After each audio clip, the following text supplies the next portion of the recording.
Budget 2018 के बाद कैसे बचाएं अपनी सैलरी, डॉक्टर दीपक मिगलानी।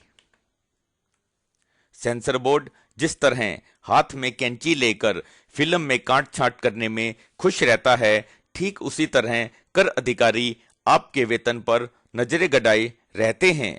हम आपको बताते हैं कि किस तरह आप भी अपने वेतन को टैक्स अधिकारियों से बचा सकते हैं। इनकम टैक्स दरअसल वह राशि होती है जो आप सालाना कमाई के आधार पर सरकार को देते हैं। सरकार इस रकम का इस्तेमाल देश व हमारे विकास के लिए करती है। सालाना कमाई की अधिकतम रकम कैसे बचाएं? सेक्शन 80C, इसमें 1.5 लाख रुपए तक निवेश कर आप टैक्स बचा सकते हैं। 30% टैक्स स्लैब वाला कोई व्यक्ति सेक्शन 80C के विकल्पों में 1.5 लाख रुपए तक निवेश कर 45,000 रुपए तक का टैक्स बचा सकता है। इसमें क्या क्या शामिल हैं?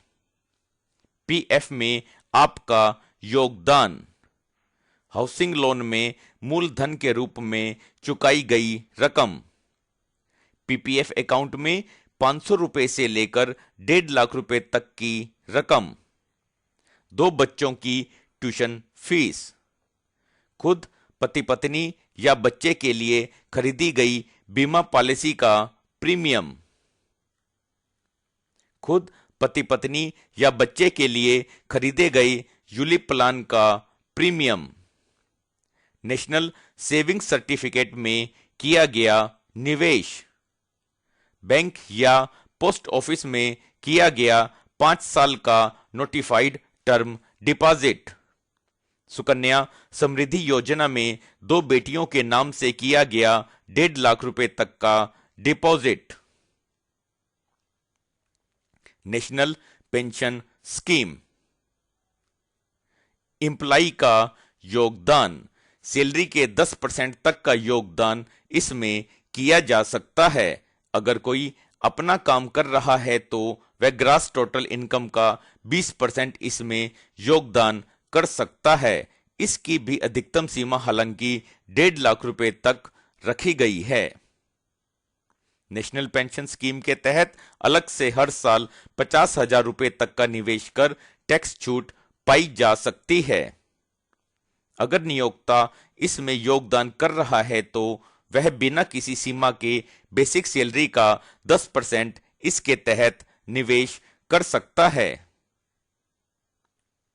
होम लोन के ब्याज पर छूट, अगर खुद रहने के लिए प्रॉपर्टी खरीदी गई हो और उसके लिए होम लोन लिया गया है तो उसके ब्याज के 2 लाख रुपए पर इनकम टैक्स में छूट का लाभ लिया जा सकता है।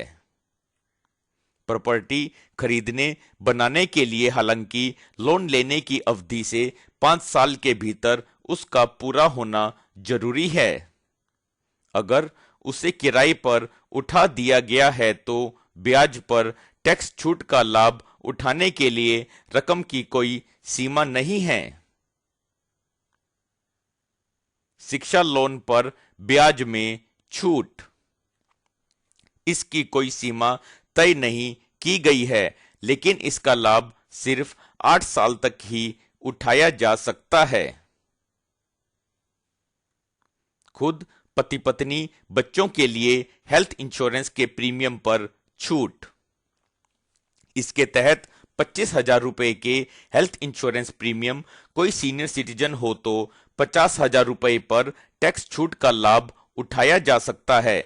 अगर आपने पेरेंट्स के लिए मेडिक्लेम लिया है तो उसके प्रीमियम पर भी 25,000 रुपए टैक्स छूट का लाभ लिया जा सकता है। अगर पेरेंट्स सीनियर सिटीजन हो तो यह छूट 50,000 रुपए तक के प्रीमियम पर मिलेगी। प्रिवेंटिव हेल्थ चेकअप के लिए 5,000 रुपए की रकम पर टैक्स छूट उपलब्ध है। यह हालांकि कुल मेडिकल इंश्योरेंस कवर की सीमा के अंदर ही है। दिव्यांगता से संबंधित टैक्स लाभ, खुद निर्भर पति पत्नी बच्चे पेरेंट्स या भाई बहन के इलाज आदि के लिए 75,000 रुपये, गंभीर विकलांग होने पर 1.25 लाख रुपए के खर्च पर टैक्स में छूट मिलती है। टैक्स में छूट का यह लाभ कोई व्यक्ति या उस पर निर्भर व्यक्ति कोई भी उठा सकता है। एड्स या कैंसर जैसी बीमारियों के लिए इलाज के लिए खुद और निर्भर व्यक्ति को 40,000 रुपए, सीनियर सिटीजन के लिए 1 लाख रुपए के खर्च पर टैक्स छूट मिल सकती है। दान, संस्थान, फंड की प्रकृति के हिसाब से डोनेशन की गई रकम के 100% या 50% पर टैक्स छूट हासिल की जा सकती है। इसमें हालांकि अगर दान नकद किया गया है तो 2,000 रुपए से अधिक की रकम पर कोई टैक्स छूट उपलब्ध नहीं है। अगर कोई व्यक्ति 30% स्लैब में आता है तो इस हिसाब से सेक्शन 80C के अलावा भी 85,000 रुपए से अधिक की रकम टैक्स के रूप में देने से बचाई जा सकती है। इसके अलावा मेडिकल इंश्योरेंस पर 25,000 रुपए, बचत खाते में 10,000 रुपए के ब्याज और हाउसिंग लोन के ब्याज पर 2 लाख रुपए तक की रकम पर टैक्स छूट हासिल की जा सकती है। दोस्तों, अगर इस वीडियो में दी गई जानकारी आपको अच्छी लगी है तो कृपया करके इस वीडियो को लाइक करें और YouTube चैनल को सब्सक्राइब करें। धन्यवाद।